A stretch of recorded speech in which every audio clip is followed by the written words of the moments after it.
I thought I heard Judy say she wasn't going to be able to make it tonight. So, Oh, we talked a few hours ago. oh, really? Okay. Well, I'm not sure. She said, "Are you coming?" I said, "If I'm awake, I'll be there." This is a 540 area code, so I don't think it's Oh, due. got her. Yeah. Oh, this is Jacob. Hey, Jacob, how are you doing? Okay, welcome. Hey, doing all right. Good to hear y'all. So we were just finishing sharing. I don't know if you want to say anything, and I was trying to. I'm not. Can anybody tell if I'm recording? I tried to, and I couldn't tell. Yep, it says it's recording. Okay. All right. So, yeah, you guys want to check in?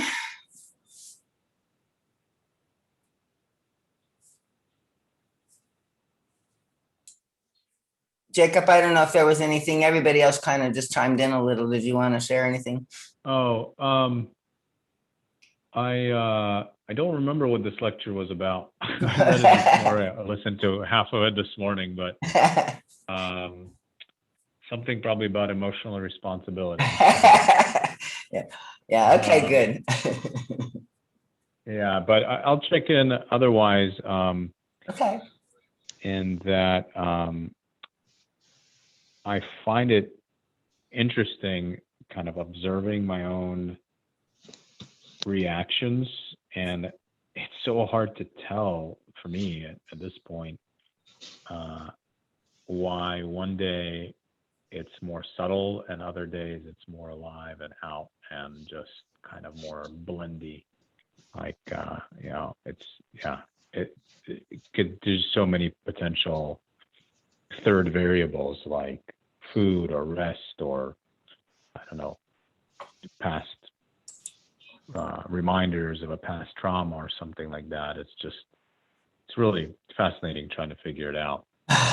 So that's all I want. And forget controlling it, right? It's like exactly. Yeah, exactly.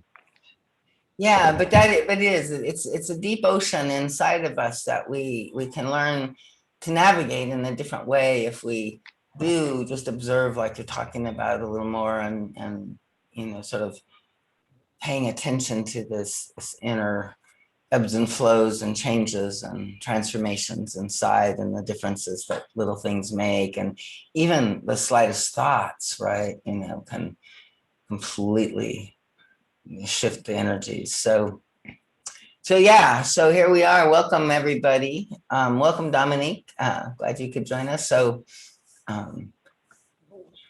this is lecture 89, and let's go ahead and go into the lecture here. So it's called Emotional Growth and Its Function, and it was received by Eva in September 29 of 1961. So what? 40 years, 50 years, 60 years, 60 years, right? 60 years. Yeah, 60 years. Okay. So yeah, so almost anyway. And so again, this material sort of comes in at the beginning of the new age, but even now I find it more and more applicable to, what's happening now in our inner journeys. So he says, "Greetings, my dearest friends. God bless each one of you. Blessed is this hour. In order to know yourself on a deeper level, it becomes increasingly necessary to allow all emotions to reach surface awareness so as to understand these emotions and to enable them to mature. Most of you also know how great the resistance is to letting this happen.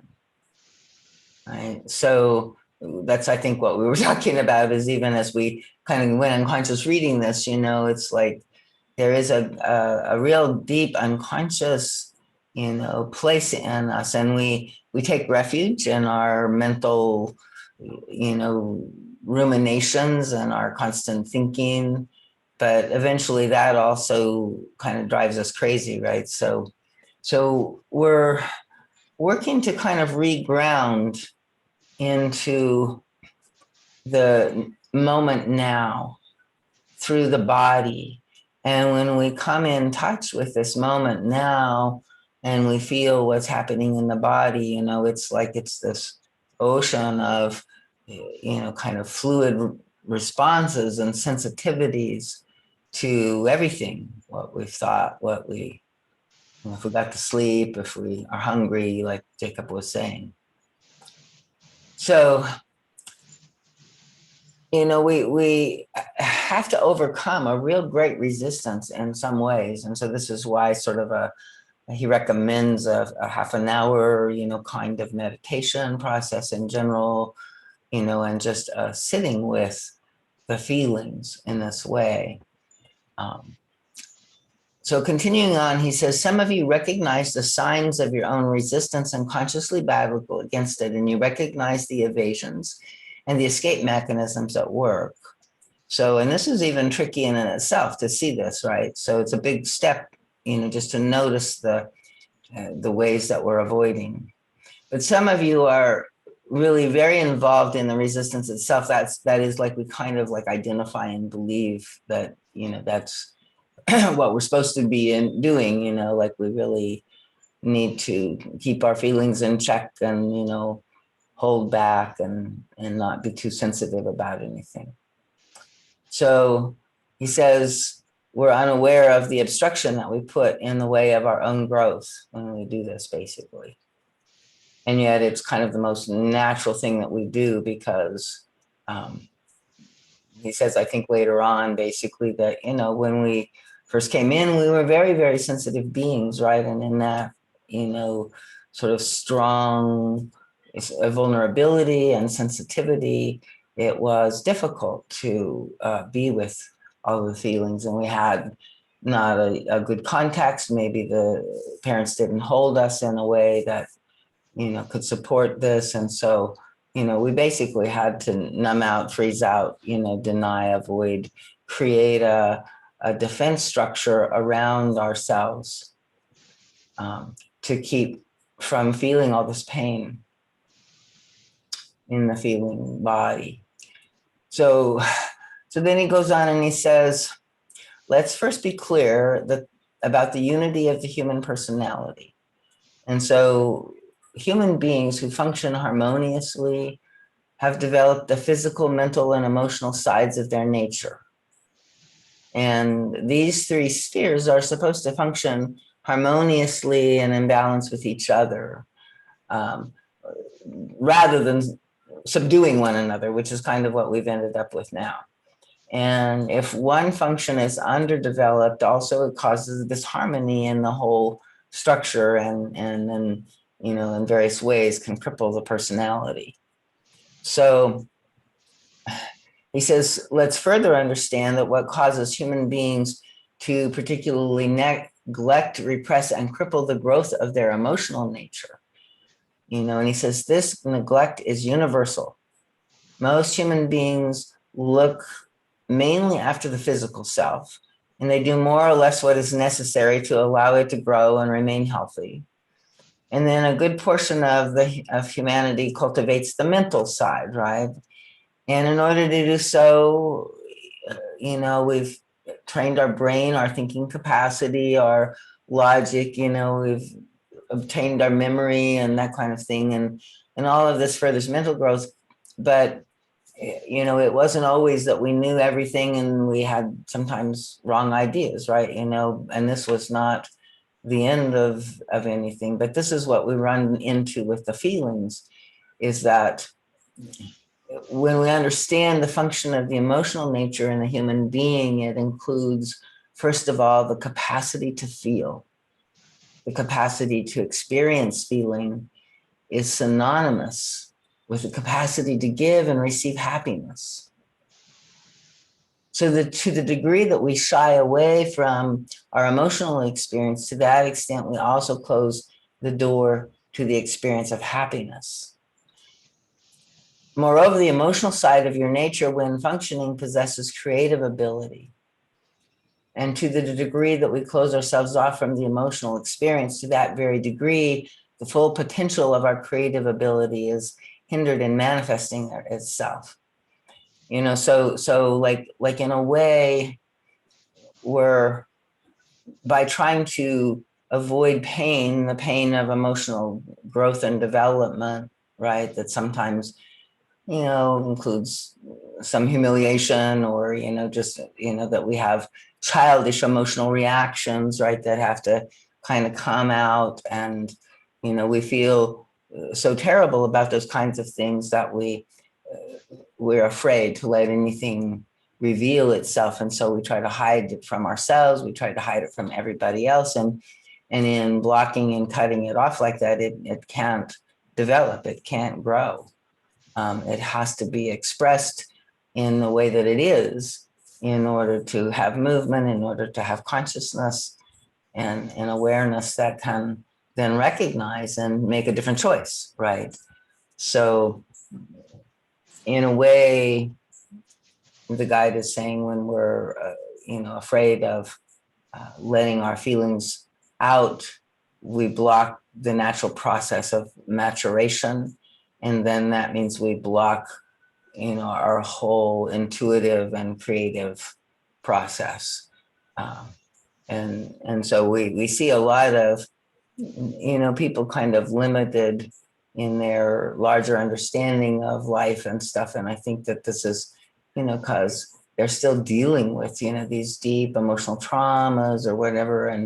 And we all have our own, everybody, like he says, it's a universal thing, right? We have our places where we've locked these feelings into a closet, and we put skull and crossbones on the closet. And, every time we even unconsciously start coming close, the whole body reacts, right? Like alarm bells go off. So I'm going to pause here a minute. Does anybody want to chime in? Any observations or questions? Mm.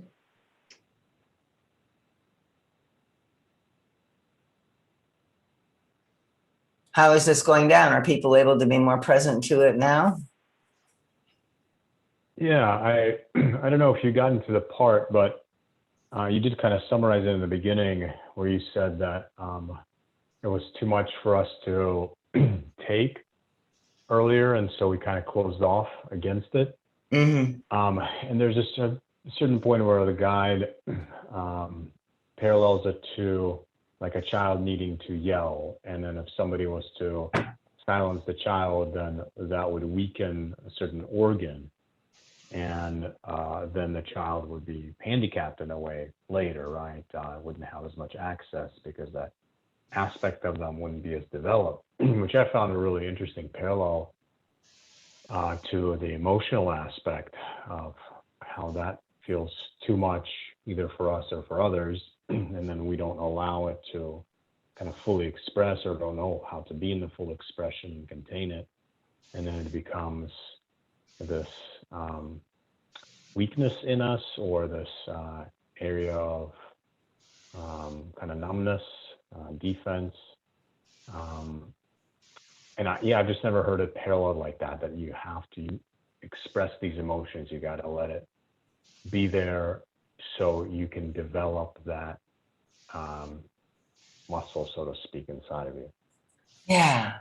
Yeah. And help in a way, like welcome the truth of that experience, but that experience may not be the ultimate truth. It might be the truth of the pain of the infant or the pain of the, traumatized child in some way, right?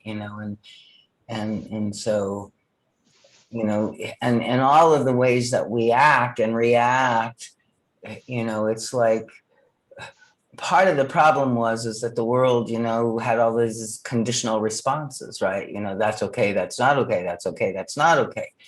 And so a part of what we're seeking in this freedom to grow, right, is an allowance and acceptance, right? It's at some level all okay. And we now find us in a place where we have to kind of give that to ourselves, right? Because, as a child, we had an outside authority, but now as an adult, we need to seat, the truth inside of us. And so there's a way in which I think that there's this kind of befriending of the child through this adult, and then the two of them together can find ways of, recognizing and helping the child, because the child consciousness, the guide talks about it a lot, and it's very dualistic, and it's very, like it has to expand beyond itself, right?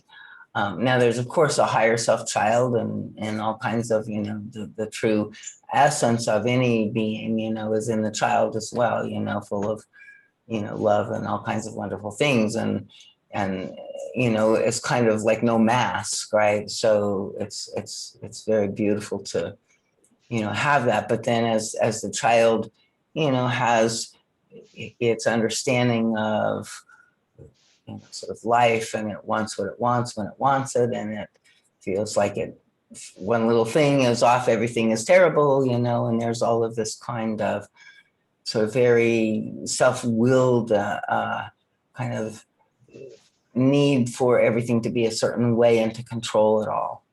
And this, of course, has to get challenged, and so, of course, in a way, the child is also going to get wounded, right?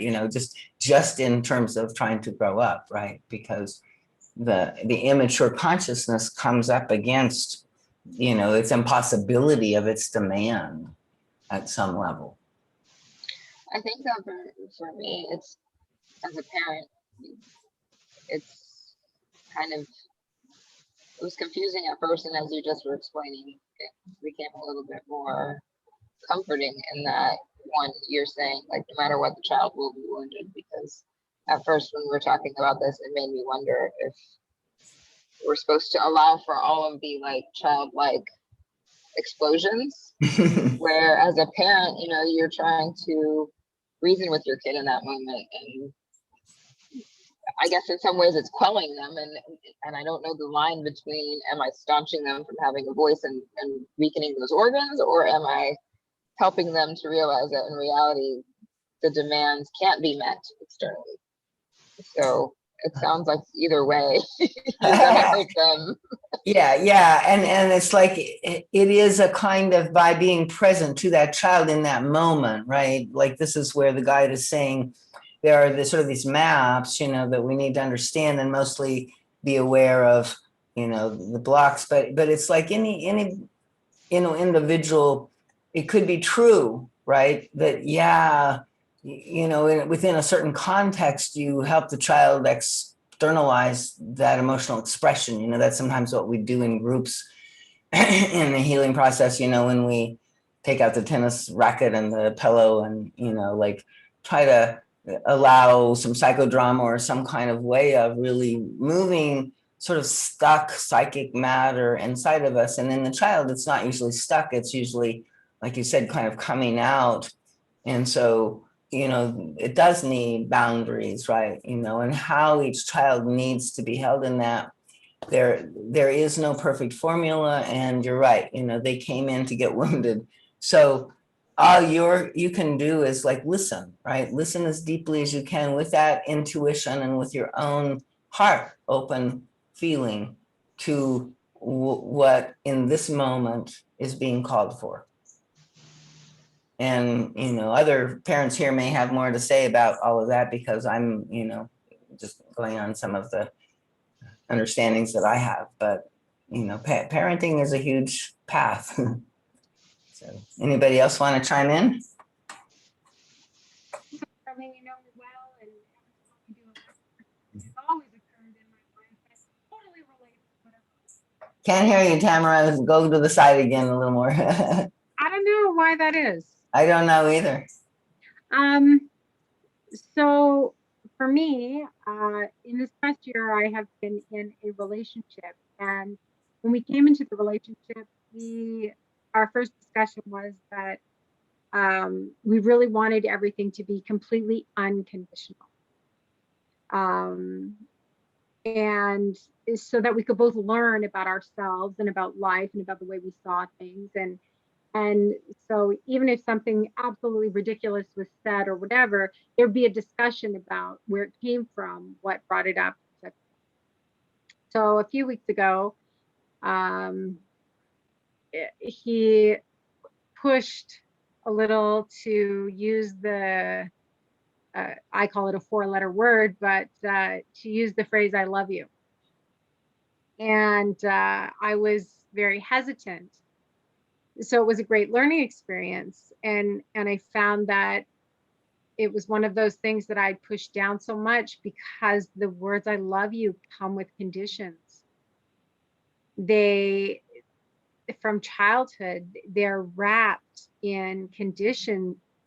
It's not that I don't feel love for the person, but those 3 words, you didn't get to hear them unless you behaved. You didn't get to hear them unless you did the right things. You didn't get that emotion given to you without condition. And it was, you know, I spent a couple of weeks in utter turmoil, just at the idea of trying to say, I love you. And what I noticed was that my inner child, the minute he said, I love you, my inner child became extremely needy and wanted to just keep grabbing at that in behaviors that were so unlike me and that hadn't been presented in any instance of our relationship. And I sat and I cried and I was like, who am I? Right. And of course, through Pathwork, I've learned I have to put all the little pieces of me together and see that this is a part of me that really needs to, exactly as this is saying, release that need to control my emotions so that I can feel happiness and I can feel unhappiness and I can feel what love is and I can give and receive. And so I think, you know, the group of us that were talking earlier about not being able to read this lecture, I think it really comes from a place where, because there's so much pushed down, there's so much that we don't necessarily want to experience again, even though we know we have to have a little death of whatever the thing is we got to feel. And that this part is like so speaking to me, because I'm not creative when I'm holding back. I'm not creative when I'm not emoting. So it's amazing what from our childhood we retain, in the sense of where we hide all the stuff we hide, and when it decides to pop back up and entertain us. Yeah. Yeah. And I think the guide is basically saying then we become a space, in a sense, a space of consciousness that allows that old energy, that old wound, that old pain body, in a sense, right? You know, to surface in us again, but this time it's not by itself. This time, as we can hold it in our own unconditional love, right? You know, and self-understanding, then it can find a way to move into and through those feelings, through that trauma. Because some of what the guide is saying is that, you know, the original trauma was so intense, right? You know, that it's a real, you know, strong sort of unconscious barrier inside of us that's difficult to, you know, and sometimes that's the reason why we also do sort of the emotional expression, you know, with the tennis rackets, and in a group, you know, you kind of build the group energy because you need to have some kind of movement and force that overwhelms our unconscious tendencies to hold it back in. And I do believe that, you know, we seem to be expanding in that way and getting a little more open and able to do that, you know, but yeah. And so good examples. And I can't see who was speaking, but I want to guess that it was Dominique who was talking about as a parent. Am I, because I only see 3 people. Yeah, Okay. that's right. You know, the thing that I would say is really impressive is that by being part of Pathworks and working out the stuff for yourself, you'll definitely have the ability to help develop good emotional growth within your kids, rather than building that physical or mental growth that keeps us from like working so hard on those other things to keep us from building that emotional growth. So yeah, he's already eons ahead of me. right. Right. And then, it's always hard for parents because, the truth is, even if you try to control everything you know about what the wound is going to be is something you weren't even conscious of, right? So they came in to get a sacred wound from you, and you're really, your job is not to protect them completely, right? In fact, it's sort of the opposite to some degree, and it our responsibility to help them thrive as best as we can is what we try to do in most instances. But I take a little comfort in knowing that even if I try, I'm sure I'm not going to get in the way of what the wounding was, because the whole point of them having me as a parent was to get that. So me trying not to will probably still deliver them right right into the hands of the family. Do you have? I often promise my kids, no matter how much I think I'm doing it right, they're gonna blame me for something at some point. Right.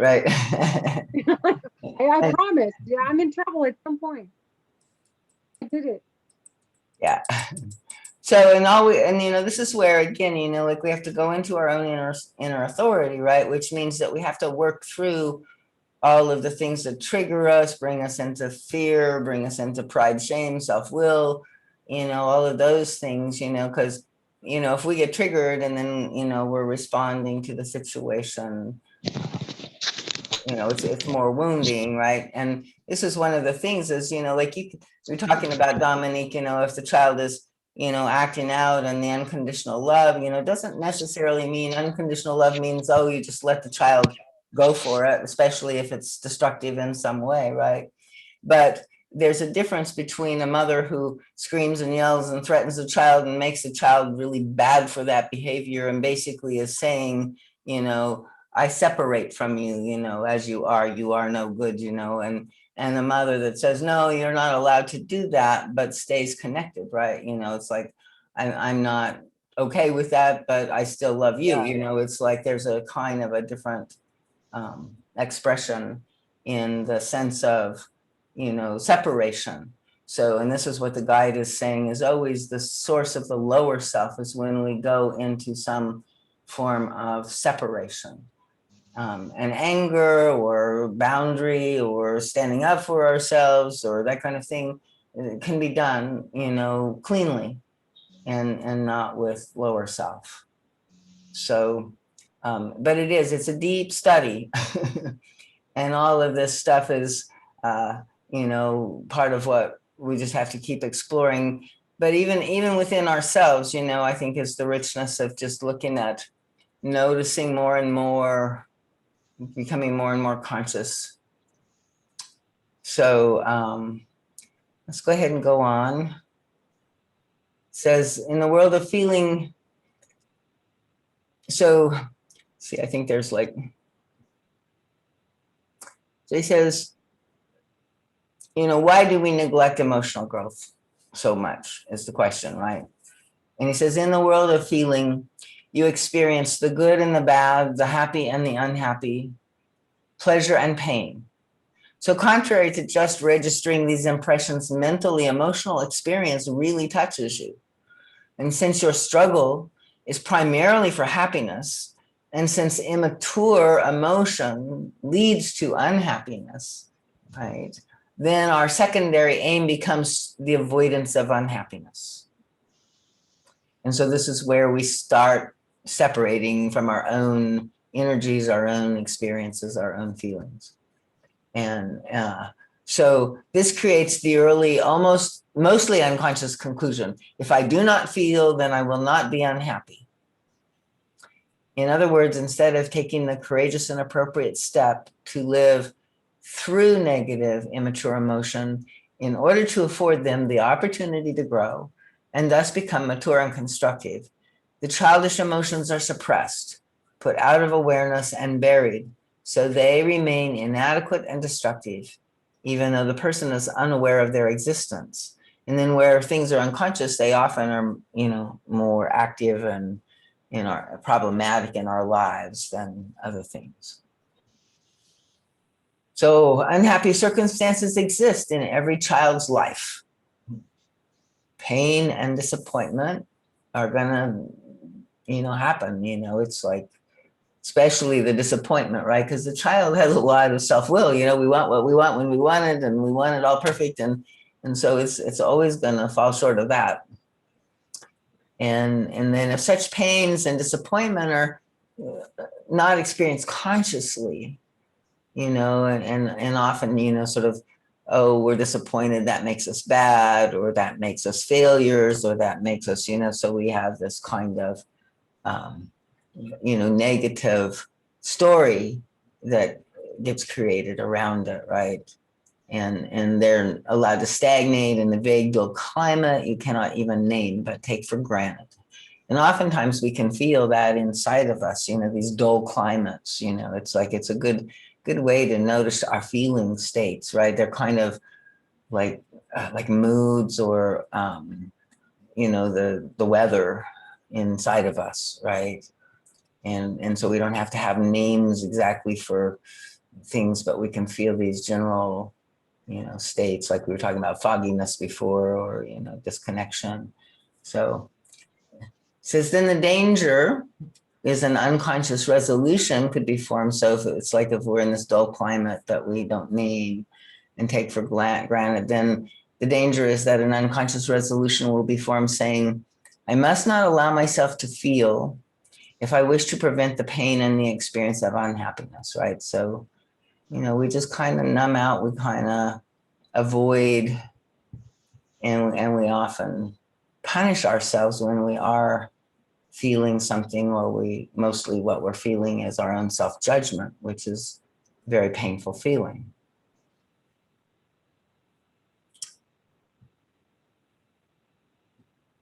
So although it may be true that you can anesthetize your capacity for emotional experience and therefore cannot feel immediate pain, it is also true that you dull your capacity for happiness and pleasure.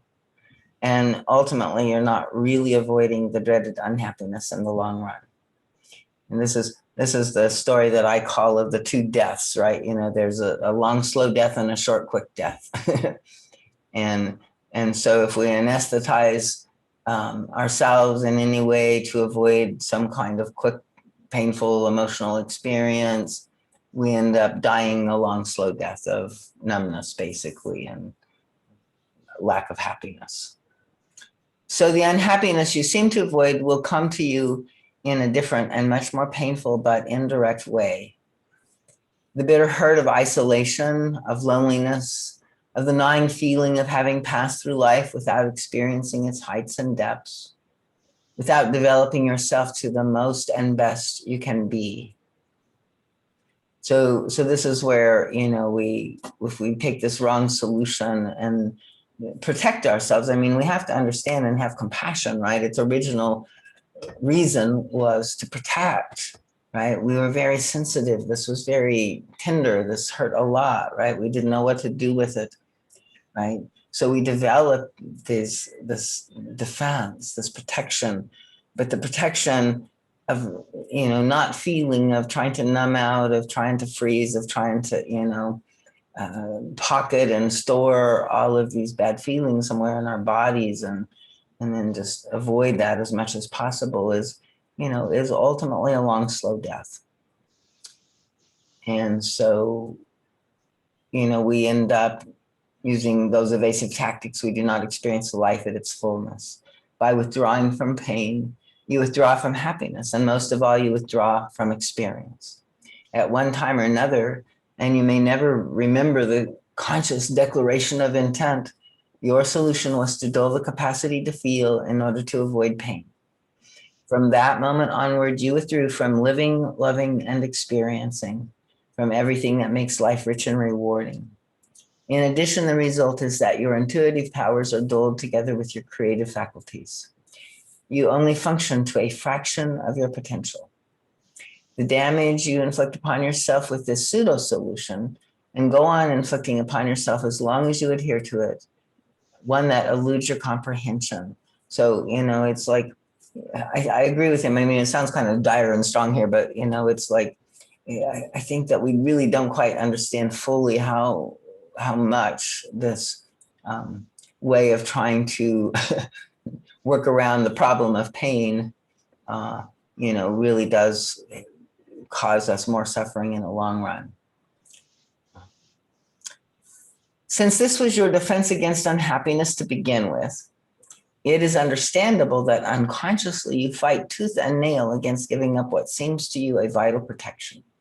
You do not realize that not only do you miss out on life's richness, life's rewards, your own full potential, but you don't really avoid unhappiness. And I think this is always a good key, like if we can bring that awareness into consciousness, right? So when we can realize that, that we are already dying, then sometimes it helps us have the courage to try the opposite direction, right? Another way.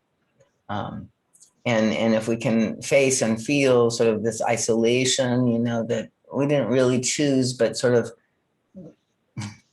and so there's always this resentfulness, and it's never accepted as the price to be paid. And so, we're never at peace in all of this. And there's a kind of layer about, there's our regular feelings, and then there's our feelings about our feelings. So there's fear of the fear and anger at the anger. And, there's, just different compound sorts of things that we get lost in. And as we do this work, right, here we're kind of talking about the overall maps, but we like to come into direct awareness of these things and how they operate in us individually and uniquely. And so, as part of the work is to really bring these maps into our own territory. So he says, in other words, somewhere deep inside, we hope and believe that it is possible to belong and to be loved while you dull your world of feeling into a state of numbness and thereby prohibit yourself from truly loving others, right? And so here's another key that he's just adding in here, right? There's numbness, which makes it hard for us to feel happiness. But, there's a way that we don't recognize, like when we cannot love, the cost that takes. And when we dull the world of feeling and prohibit ourselves from loving others because we're, frozen or numb, then it's a kind of vicious circle. And when we can open our hearts again and love ourselves, love others, like it begins to thaw all of that. So he says, yes, you may need others, and this need may appear as love to you. But now you know that it is not the same, because inside you hope and believe it's possible to unite with others, to communicate in a rewarding and satisfying way with the world around you, while you put up a wall of false protection against the impact of emotional experience. How can you receive what you yearn for, love, belonging, communication, if you neither feel nor express the occasional glimpses of feelings that the still healthy part in you strives for? You cannot have it both ways, though the child in you never wants to accept that. And since you protect yourself in this foolish manner, you isolate yourself, which means exposing yourself much more to that which you strive to avoid. So I think this is probably a recognizable reality that most people experience in their masks, right? In their experience of living in a mask. And you may not want to, but it feels like everybody else is somehow too. And so you're afraid of being more real or exposing yourself. And then we end up sort of not feeling connected. There's no real juice in any of it. And then so he says, hence you miss out doubly. You do not avoid that which you fear, not really, and not in the long run. And you miss out on all you could have if you would not run away from living. For living and feeling are one. The love and fulfillment you must increasingly crave for makes you blame others, circumstances, the fates, or bad luck, instead of seeing how you are responsible for it.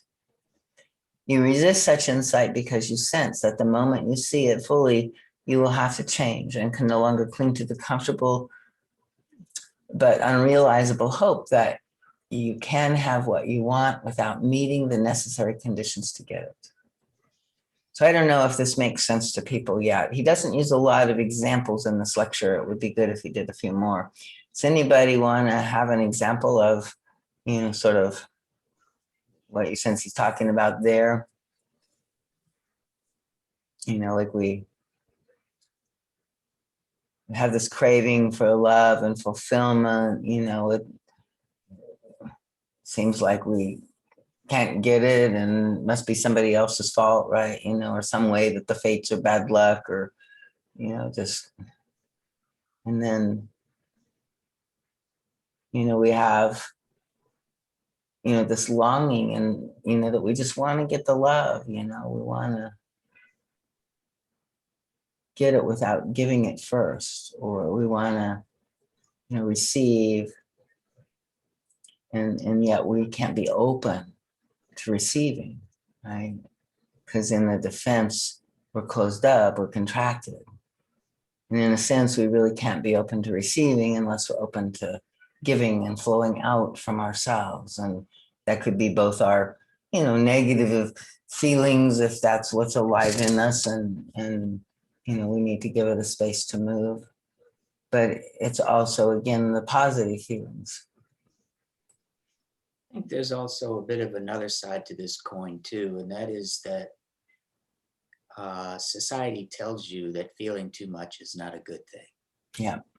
They won't accept you, if you're like too sensitive, so to speak. So there is that part of the equation. And then there's the idea that, okay, if you fall into that category as being the person who wants to feel, but is feeling like society is telling you you're not allowed to do that, then that's where some resentment will start to form. It's like, I can't be, and I think he even says this a little further on in the lecture. He says, you resent because you can't be who you want to be. So there is another side to this coin. It's not only that you're setting up this armor of protection, but a lot of times you're being told it's like, no, you can't feel that much. And I absolutely, this is deeply true in many levels, again, that's kind of the over masculinized side of things, the feminine and that kind of aspect of culture is denied and rejected and not looked up to. But the guide also challenges us a little bit, I think, in an interesting way. It's kind of like the chicken and the egg phenomenon, because he's saying, yeah, that's true, but he's also saying that, like, if in our own being, in our own inner authority, we give ourselves permission, we will find ways of expressing that, that either will be, acceptable or not, but the ones that it's not acceptable to, it's not like that matters to us. It's not like we want to separate from them, but it's not like we rely on them for approval or anything like that because of that inner authority that says. And of course, that also means that we take responsibility for, our negative feelings, our defensive feelings, the way that maybe we do express them imperfectly and immaturely at some points, right? So well, it requires a bit of courage, there, to express your feelings to people who you think don't approve of your expression of feelings. Absolutely, absolutely. But the guide is saying that those people are mirroring your own inner self-judgment or some unhealed place in you, that's looking outside of yourself, right? So if you discover that you fully affirm, that this part of you, then he's suggesting that will get mirrored more outside of you. And that doesn't mean that everybody's going to accept, but when you put it out and they don't, it won't be so distraughtful. Mm. So I also think there are feelings you can't help but feel, no matter how much you try to hide them, you can't help but feel them, Yeah. And you'll catch yourself in a moment, like you might be watching a movie and all of a sudden you're crying over a scene that's going on in the movie. Yes. And you're like, what's going on with me? Why? Right. You know? And sometimes life comes at us, creates, trauma or, crisis or, some kind of thing happens, right? And I always find, a really great way of understanding, why is life, shaking me or transforming or, doing something different in this way, why is it? And it always seems to me that the answer is because it's helping me get to a feeling that it wants me to feel. There's an interesting story that someone in the Roanoke group put on a chat, and she has a relative in prison, and she said that they showed that movie, The Shack, to a bunch of like really hardened criminals, and she said that he reported that there was like hardly a dry eye in the audience. So yeah, he said, these criminals were like covering up their faces with towels and stuff like that to hide their emotions. So, some things you just can't hide. Some emotions you just can't hide, And life keeps inviting us and wanting, and the more we can say yes to, that in a healthy way, and that's kind of what we're trying to do with the pathwork, right? And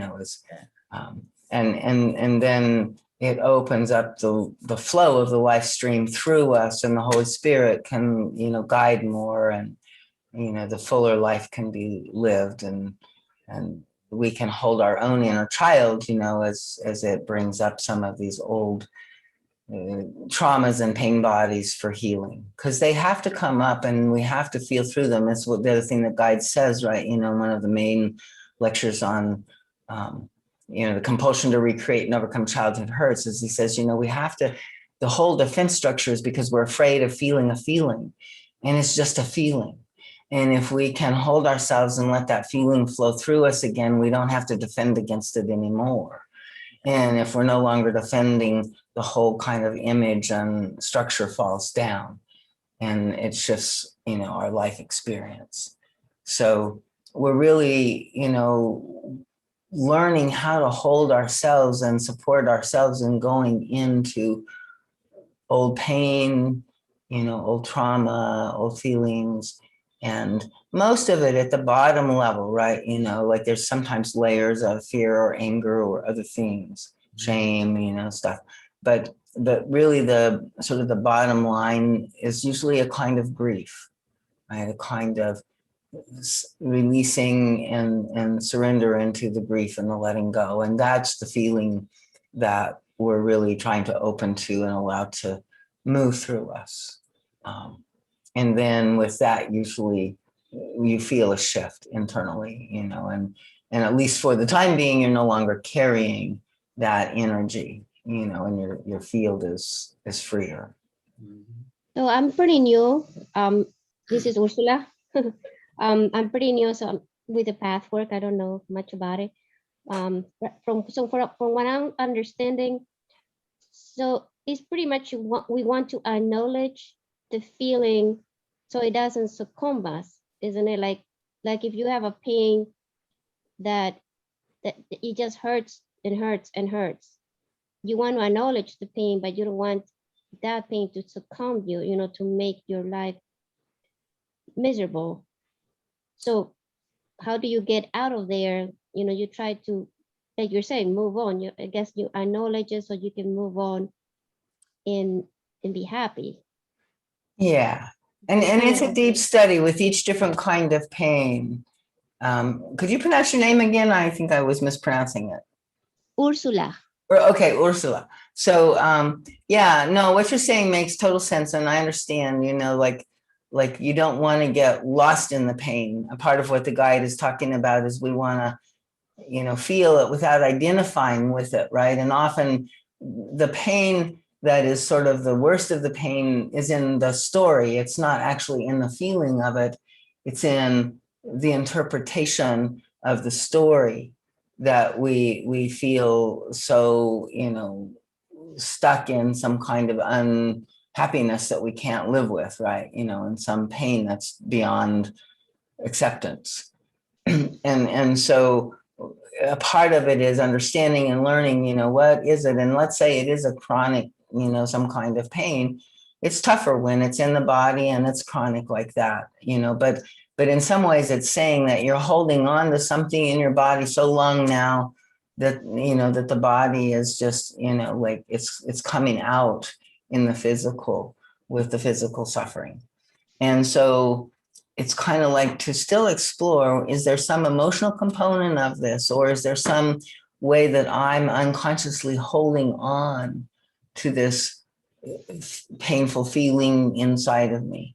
And so we do a lot of work going into exploring inside of the sensations in the body, right? And just breathing and sitting with the feeling for a little while anyway. And then, yeah, if you're in chronic pain, you're going to have to distract yourself or find a way to, at least have compassion for yourself and for that, and do the best you can with it. But it's always a deep study. And in a spiritual sense, the guide is saying all of the feelings are a part of this soul journey that we came in to do, and we came in to encounter, and we came in to try to work them through.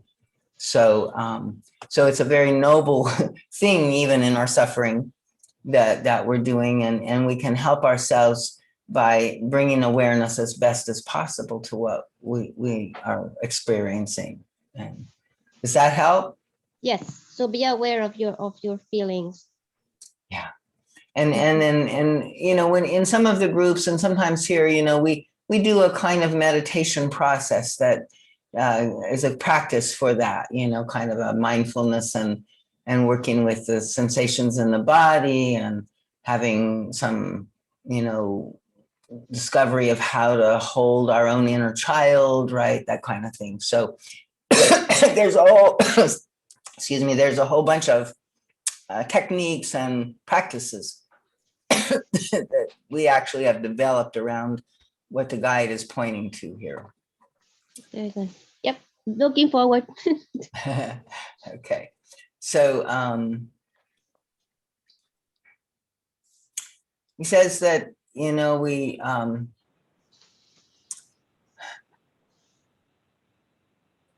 one of the things is that he says, how can you give if you are unwilling and able to feel as much as you are capable of feeling? Realize that it is you who caused the state of unfulfillment, and it is you who can change it, regardless of your physical age. So he's saying at any moment, it's like we hold these things into place, and when we can see how we're doing that and the choices that we're making, we can change our own experience of it. And he says, as in everything else, feeling and emotional expression can be mature and constructive, or immature and destructive. As a child, you possessed an immature body and mind, and therefore quite naturally an immature emotional structure. Most of you gave your body and mind a chance to grow out of the immaturity and to reach a certain physical and mental maturity. So he gives the example, right? And this is what Jacob was talking about. It's like, it's not pleasant to hear a baby screaming, but, if we suppress that, you would maybe damage the child's capacity for healthy vocal cords, right? And so we have to like sort of tolerate sometimes discomfort in the world, right? And growing pains, right? He says we do that, like more often to our emotional self. We stop its functioning because we consider the growing transitional periods so dangerous that you just block growth altogether. You not only hinder excesses, but you also hinder all the transitory functioning, which alone can lead to constructive, mature emotions. And so, like he's saying, like we may rightfully want to like try to sort of suppress like a tantrum or something like that, especially in front of our boss or whatever, But, it's like, he says it kind of builds to all other feelings as well. And just that act of, for me, like I try to hold on to the tantrum, but then there's another place to explore it, and to express it and to listen to the child who was feeling that, at the time. And it was appropriate that the adult in the room, being my, adult self, higher self, was holding the child and, not, prohibiting it from sort of acting out in a destructive way, because that wouldn't have helped it or other people or yourself, but then you want to go in and you want to like let that child, maybe it's in journaling, maybe, you find a way to storm and stamp and scream and yell a little bit or something like that in a safe place, and move that energy out so that you can hear what she's saying and what has got her so upset, right? Like, so you start being curious and paying attention, what is all this energy about? Right. And then we don't have to act it out. We don't have to dump it on everybody, but we can begin to explore and learn about it. And also help those processes mature. So he says, when your mental processes mature, you have to go through transition periods. You not only learn, you are also bound to make mistakes. In your younger years, you often hold opinions which you later grow out of. Well, later you perceive that those opinions are not as right as they seem to you during your youth, and you might see another side that eluded you. It was nevertheless beneficial for you to go through these times of error. How could you appreciate truth if you had not gone through error? You can never gain truth by avoiding error. It strengthens your mental faculties, your logic, as well as your range and power of deduction.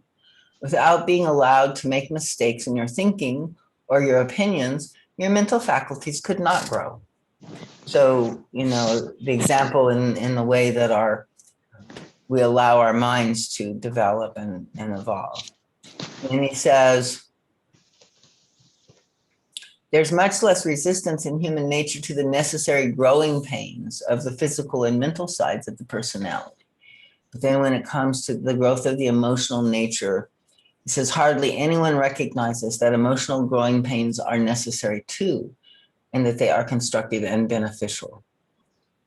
Without consciously thinking about it in these terms, you believe that the emotional growth process should come about without growing pains. And we feel like the pain is just so much, we can't stand it, right? So we stop it. And in this growing period, immature emotions, they have to express, or we wouldn't know that they were there, or we wouldn't, fully comprehend what their story was, what was underneath them, right? And so only as they are allowed expression for the purpose of understanding their significance will you finally reach a point where you no longer need such immature emotions. So that's another thing that I often feel like, there's some piece of truth. They may be distorted, they may have problems, but it's like they've got a gift, they've got a piece of gold, they have a piece of truth, and they can't go away until they deliver that, right? Until they can get us to open up and receive and recognize that. And then all of the rest of the stuff, falls away, and they can be content. But a lot of the energy and stuff that we feel around it is because they're insistent, that they have something important for us to hear. And we keep saying, shut up, go away. So if we can, recognize sometimes in that insistence, like a wake-up call. Yeah, they're trying to get my attention. And so, did I read that? I can't remember. He says, it will happen through a process of will. Oh, okay, I didn't get there. So in this growing period, immature emotions have to express themselves. Only as they are allowed expression for the purpose of understanding their significance will you finally reach a point where you no longer need such immature emotions. And this will not happen through a process of will. So the outer will can't control the emotions, in case you haven't figured that out, right? I mean, we do suppress them, and we do manage to do some of that, but an outer will decision which represses what is still a part of your emotional being but through an organic process of emotional growth wherein feelings will naturally change their direction, their aim, their intensity, and their nature. And this can only be done if you experience your emotions as they exist in you now.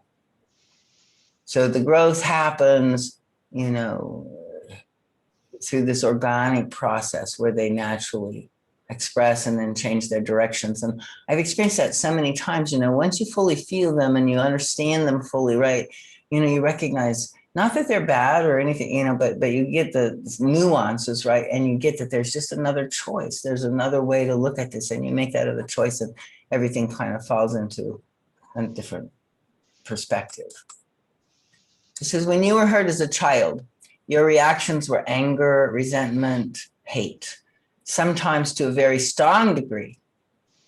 If you prevent yourself now from consciously experiencing these emotions, you will not get rid of them, and you will not enable healthy, mature emotions to follow in their place.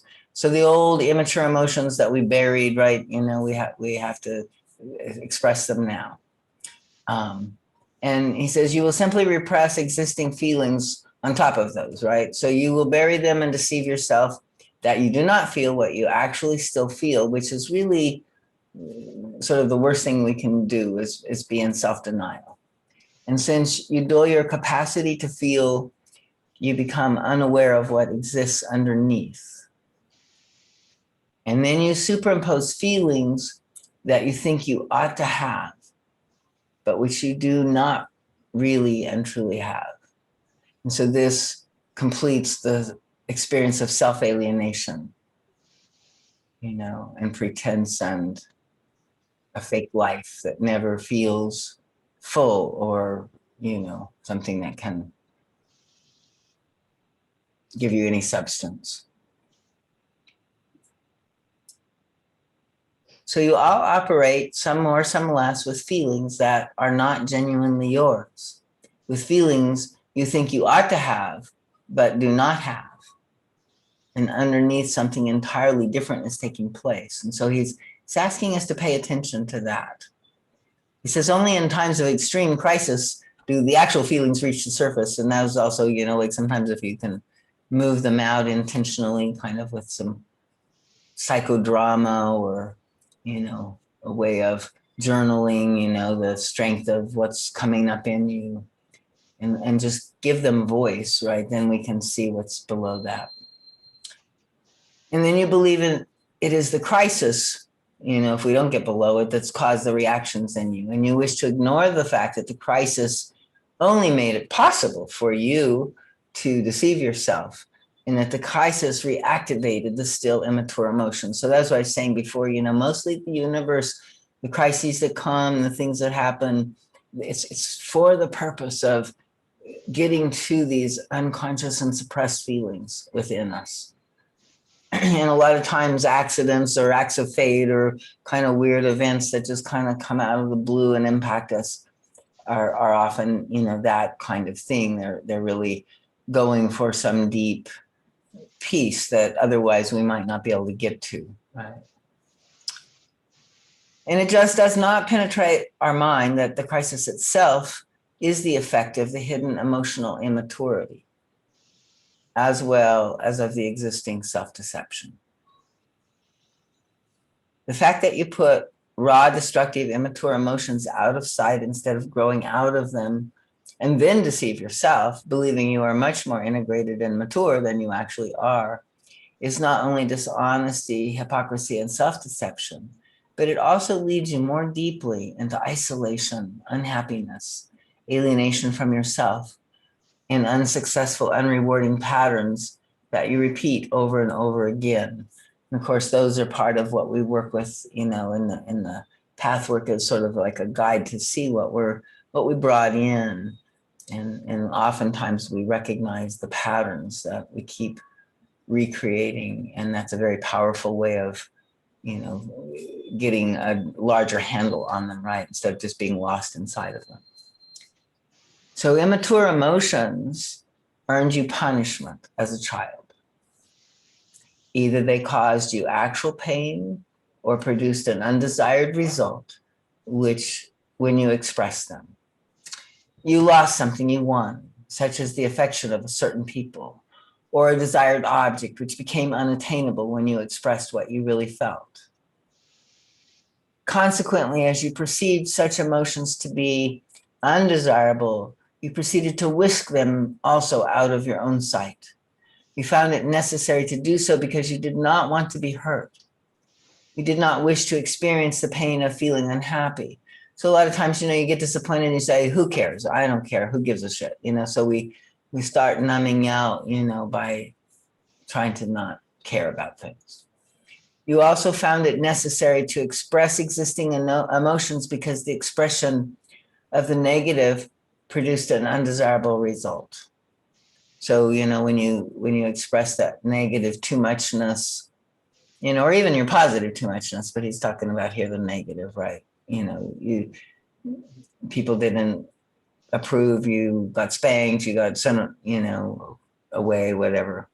It wasn't tolerated by anybody else. And the worst of it is not just that the behavior was a problem, but you ended up kind of feeling like you were a problem, right? It was like a being thing that we, got punished for, like something was wrong with us, not just that we had immature behavior that we were coming out with. So he says, you might say that because, this later is true, that we do get negative feedback from bringing out our feelings, that it's a valid and necessary and self-preserving to, suppress, deny, defend. And you will rightly say that if you live out your negative emotions, the world will punish you in one form or another. So he says, yes, my friends, this is a truth. Immature emotions are indeed destructive and will indeed bring you disadvantages. But your error lies in the conscious or unconscious thought that to be aware of what you feel and to give vent to it in action are one and the same. And again, I'd say sometimes they have to be for a while, right? So again, there is growing pains and we have to kind of get over our humiliation, right? And find true humility, right? And be who we are. So, but also what he's saying is true, that, that we can also be aware of our destructive, negative stuff and not necessarily act them out. And he says, you cannot discriminate between the two courses, neither can you discriminate between a constructive aim for which it is necessary to express and talk about what you feel at the right place with the right people, and the destructiveness of heedlessly letting go of all control, of not choosing the right aim, the right place, and the right people, and of not wanting to use such expression as would yield you insight into yourself. So does that make sense? He's saying like, it's like depending on the intent also behind the expression of the feeling. And so if we're consciously kind of moving it out in a situation where we're with the right people, and oftentimes our pathwork groups and things like that are part of this, right? That it's really a beautiful way to work it, and we're not doing it just to dump or to maintain our case or something like that, but we're doing it to expose ourselves so that we can see and others can see and we can understand more deeply. So he says, if you merely let go because you lack discipline or an aim and expose your negative emotions, that is indeed destructive. So is a mature emotion a discriminating one? Is that the distinction? Well, I think, to me, a lot of what he's talking about, is where we're in reaction, from early trauma, or we are in a child state of sort of, duality of win, lose, right, wrong, good, bad, right, sort of the child 100 kind of consciousness, right? That's the destructive parts. And then, part of maturing, I think, in consciousness is like what he's saying about, well, we have to realize there's good and bad on the planet. And yeah, so there's a kind of discrimination, maybe that there's a both and that we can't always get our way. And yet we don't have to, hide behind childish fears when we're adults and that kind of thing. So it's through the process of exposing the feelings and moving them through in ways that we weren't able to in the beginning that I think makes a difference. I don't know. You've been doing this for a while. Answer your own question, see what you come up with. Yeah, well, I keep trying to come up with a clear distinction between an immature emotion and a mature emotion. I mean, let's just take anger, for example. An immature, angry emotional reaction would be something that results in hurting someone else. Right. Usually it's got an active separation in, right? It's got an active separation in, and that's what hurts. And an active separation in it. Okay. Right. And mature expression of anger would just be to say simply, I'm displeased with what you are doing. Stop. I wish you would stop. I don't know. Yeah, something like that, like you have the right to the boundary, to the, or to the, like you can say, it's the positive aggression, right? Is what the mature, and then sometimes, maybe you have to say that very firmly, right? With people, but you still love them. You're not saying, you fucking stupid idiots, you asshole, awful things, you don't deserve to be in life, or right. On this planet, or in my space, right? That's our pride, our own separation and self-will that would separate, and so we can be, I don't know, angry in the sense of, like recognizing, wait a minute, that's out of bounds, or that's not appropriate. We can be angry, maybe standing up for a child or somebody that's being hurt, and use our positive aggression in these ways. But most of our anger is kind of like anger because we don't have our way. It's more like a self-will, would you say? At least that's what I'm noticing in myself. That, and I was feeling a lot of self-anger. And this is, I think, another really destructive feeling that's connected with separation. Did we lose Frank? No, I'm here. Oh, okay. Somebody came in or something. So yeah, lots of good stuff in all of that. And it's,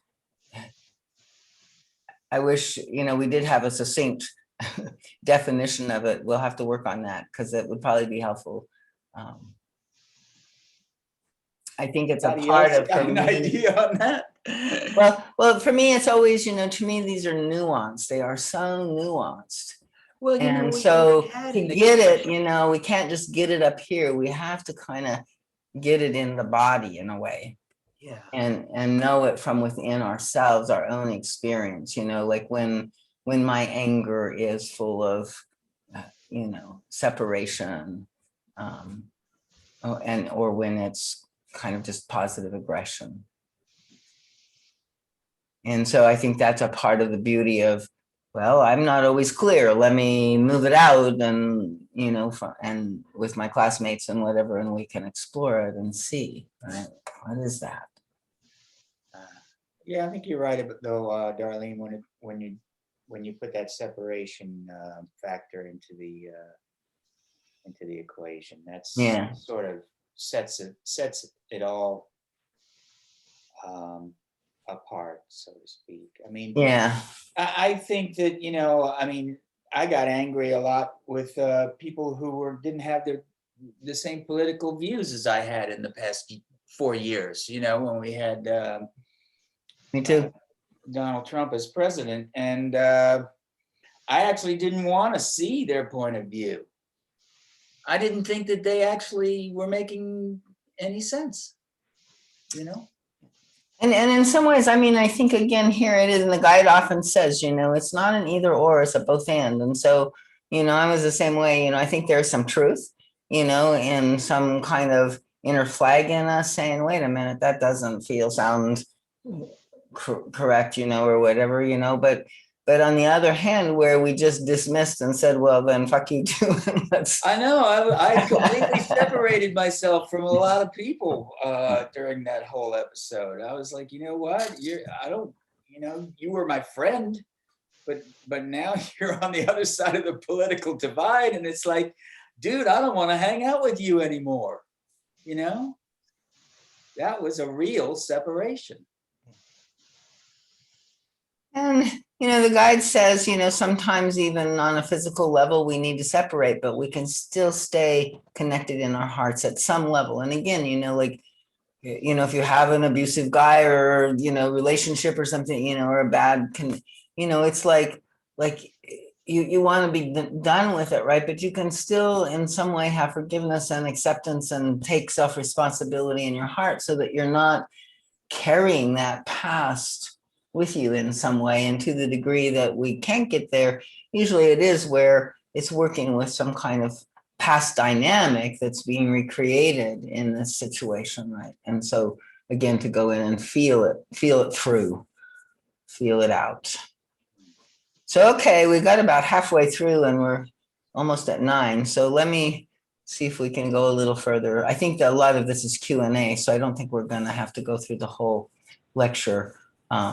But let's see if we can finish some of this body, the main body of it. So he says, what has not been properly assimilated in emotional experience, but has instead been repressed, will constantly be reactivated by present situations. So this is also this recreation thing. And these remind you in one way or another of the original solution that brought on such unassimilated experience in the first place. And he says such a reminder may not be factual. It can be an emotional climate, a symbolic association that lodges exclusively in the subconscious. As you learn to become aware of what is really going on in you, you will also notice such reminders. With this may come the realization that you often actually feel very much the opposite of what you force yourself to feel. As the first few tentative steps are taken in the direction of becoming aware of what you feel and expressing it in a direct way, without finding reasons and excuses, you will gain an understanding about yourself such as you never had before. And this is good with journaling, too, if you have a chance, and just let the different voices inside of you just speak their truth, right? No censoring. And you will not only come to understand what brought on many unwelcome results, but how it is in your power to change them. Understanding the interactions between yourself and others will show you how your unconscious distorted pattern has affected others in exactly the opposite way to what you originally wanted. And this happens so much, right? We get in these dynamics and, we're trying one thing and we get the opposite, and then we think it's like their fault, or, we judge ourselves maybe, but, it's a frustrating disconnection. And he says, if we can look at this, deeply, it gives us an inner understanding about the process of communication. This is the only way emotions can mature, by going through the period that was missed in childhood and adolescence. The emotions will finally mature and you will no longer need to fear the power of those emotions, which you cannot control. By merely putting them out of awareness. There are times when you allow yourself to be guided by your powers of intuition, but it happens more as an exception than as a rule. It cannot happen as a rule as long as your emotions remain childish and destructive. They are unreliable in this state. Since you discourage their growth, you live by your mental faculties only, and they are secondary in efficiency. When healthy emotions make your intuition reliable, there will be a mutual harmony between the mental and emotional faculties. One will not contradict the other. As long as you cannot rely on your intuitive processes, you must be insecure and lacking in self-confidence. You try to make up for this by relying on others or on false religion, which makes you weak and helpless. But if you have mature, strong emotions, you will trust yourself and therein find a security you never dreamed existed. After the first painful release of negative emotions, you will find a certain relief in the realization that poisonous matter has left your system in a manner that was not destructive for you or for others. And this really is a blessing when we can find this experience. And after thus having gained insight and understanding, new, warm, good emotions will come out of you that could not express themselves when the negative emotions were held in check. You will also learn to discriminate between genuine good feelings and the false good feelings that you superimpose out of the need to maintain your idealized self-image. This is the way I should be. Because you cling to this idealized self-image, you cannot find your real self and do not have the courage to accept that a comparatively large area of your personality is still childish, incomplete, and imperfect. It falls considerably short of what you want to appear to be. So build your true security. You have nothing to fear from becoming aware of what is already in you. Looking away from what is does not cause it to cease to exist. Therefore, it is wise on your part to want to look at it, to face it, and to acknowledge what is in you no more and no less. To believe that it harms you more to know what you feel and are then not to know is extremely foolish. Yet to some degree, that is exactly what you all do. That is the nature of your resistance to accepting and facing yourself, right? So this is where it all boils down, right? To this resistance of accepting and facing ourselves exactly as we are. Only after you face what is in you will you much more mature intellect be able to make the decision as to whether these inner behavior patterns are worth keeping or not. So again, if we just blindly fight what we judge in ourselves, right, it gets stuck in us, we don't get anywhere, but if we can first accept it all, then understand a little more and begin to, deepen in the realization of what's going on. From there, maybe we even do some healing around old wounds or whatever, and we can discern again what's worth keeping or not. Are our defenses really working or not? And we have to go in and directly know that inside of ourselves to be able to give them up. And he says, we're never forced to give up what we're not ready to give up, what seems a protection to us, right? But if we look at it with clear and lucid eyes of truth, then we'll recognize it for what it is and we can choose it, right? And we can, to a larger degree, maybe never completely because it's a little bit of an unknown, but we kind of have faith, that there's nothing to fear from, letting go, from following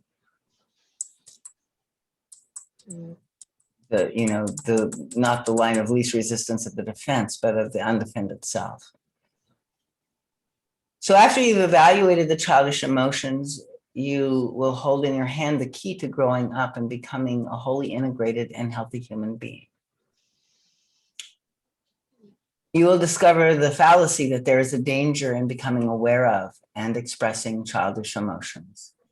There is danger only if you let them get out of control and express them without the discipline of having a specific aim, namely that of gaining insight about your inner life, your inner self, in a meaningful experience. It is not enough to say that there is no danger in such a constructive activity. It is the only way to alleviate the danger of your insecurity and of your pretense, which you sense all the time and which makes you even more insecure and fearful of exposure. So deep inside, you know of your pretense, of your false maturity, of your idealized self-image. And you tremble because you know it and you think you defend it by continuing to close your eyes to it. You think you can whisk away the falsity by not acknowledging it. Actually, the truth is that you can grow out of the falsity only by, first of all, accepting its existence at the present time and owning up to it. Then and only then can you build a genuine self you can trust and rely on. Then you do not have to fear exposure. Again, that's that humility, right? Rather than, humiliation. And now, my friends, let us consider this subject in the light of spirituality. You all have come originally with the idea of growing spiritually. I might say that more or less all of you hope to accomplish this without tending to your emotional growth. You want to believe that the one is possible without the other, but needless to say, it is a complete impossibility. Sooner or later, all of you will reach the point where you have to make up your mind as to whether you really want emotional growth or you still want to cling to the childish hope that spiritual growth is possible while you neglect the world of feeling and allow it to lie dormant without giving it the opportunity to grow. You all know, regardless of what religion or spiritual philosophy or teaching you follow, that love is the first and the greatest power. In the last analysis, it is the only power. Now, how can you love if you do not let yourself feel? How can you love and at the same time remain what you choose to call detached? That means remaining personally uninvolved, not risking pain, disappointment, personal involvement. Can you love in such a comfortable way? If you numb your faculty of feeling, how can you truly experience love? Is love an intellectual process? Is love a lukewarm matter of laws, words, letters, regulations, and rules? Or is love a feeling that comes from deep within the soul, a warmth of flowing impact that cannot leave you indifferent and untouched? Is it not foremost a feeling, and only after the feeling is fully experienced and expressed will wisdom and perhaps even intellectual insight as a byproduct, so to speak, result from it? So how can you hope to gain spiritually and spirituality, religion, and love are one by neglecting your emotional process? Any spiritual development is a farce if you deny this part of your being. If you do not have the courage to allow the negative in you to reach your surface awareness, how can healthy, strong emotions fill your being? If you cannot deal with the negative because it is out of your awareness, this very same negative element will stand in the way of the positive. Those of you who now follow this path and do what is so necessary will first experience a host of negative feelings. But after these are dealt with and properly understood, mature, constructive feelings will evolve. You will feel warmth, compassion, and good involvement, such as you never thought possible. We don't have to make that happen, right? It's naturally already in us. We just have to unblock the flow of the feeling. And then, of course, the first feeling that gets unblocked is all of the stuff that, we've been wanting to not feel. But when that can move, then what's left is the true inner nature of our real self, right? And he says, you will no longer feel yourself isolated. You will begin to relate to others in truth and reality, not in falsehood and self-deception. And we all long for that so much. And when this happens, a new security and respect for yourself will become part of you. And you will begin to trust and like yourself. So I'm not going to cover all of the Q&As, but let's go and see if there's a closing here that the guide offers. He says, you have a wonderful opportunity here, my friends, to foster the growth of a side in you that has been neglected. This is true of some to a greater degree than of others, but all of you have to persist in working on this particular phase. You have a wonderful opportunity to remedy an unfortunate mistake that infects the entire human race. I'm not sure, I guess I skipped something here that he's referring to. Let's see. It says, well, with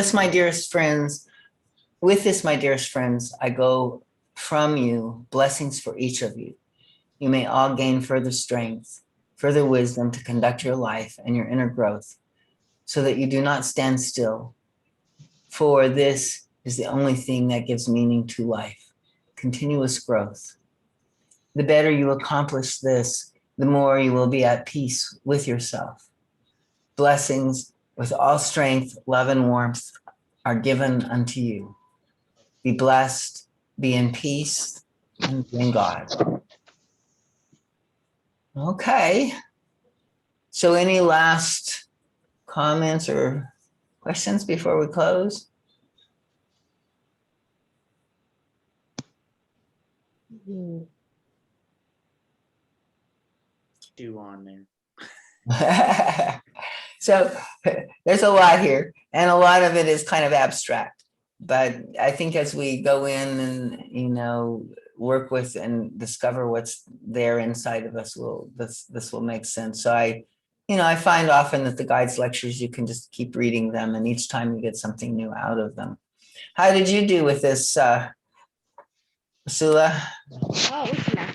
I did good. I definitely have to read it again. But with a better understanding this time. Right. And there's as you read the lectures, there's just a lot of material, and so each one of them has a slightly different facet, and then you begin integrating more and more, and you begin living it, and it begins to kind of make sense. And in the beginning, it helps just to do the lecture studies, read on your own, and also maybe do some individual sessions or some more groups. There's a couple of other lecture studies that happen and other things. So let me know. Stay in touch if you want to explore further in any way. Definitely. And I'll keep you on the list here now that we got you, and we'll do a few more. It's every other Wednesday. Okay. Anybody else?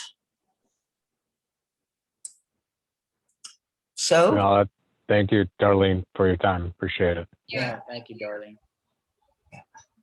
yeah, I'm curious at some point, like where people went with this. So maybe in our class we can talk a little bit more about it too. Okay. Good night, everybody. Good night. Talk. Nice. Nice. Night.